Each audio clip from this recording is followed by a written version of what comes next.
Are we on? Are we on? We're on, Mr. President. A few minutes ago, the United States ambassadors to every country in the world told the leaders of those nations what I'm about to tell you. The comets are still headed for Earth. Now, we've been planning for the worst, so I hope you'll bear with me and listen to what I have to say. To ensure the continuation of our way of life, we've been preparing a network of immense caves, and we can put 1 million people in them, underground, for 2 years.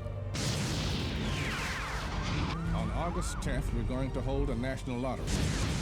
A computer will randomly select 800,000 Americans to join the 200,000 scientists, teachers, soldiers, and artists who have already been chosen.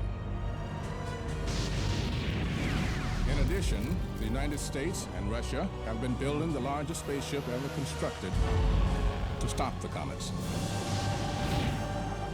We will prevail. Life will go on.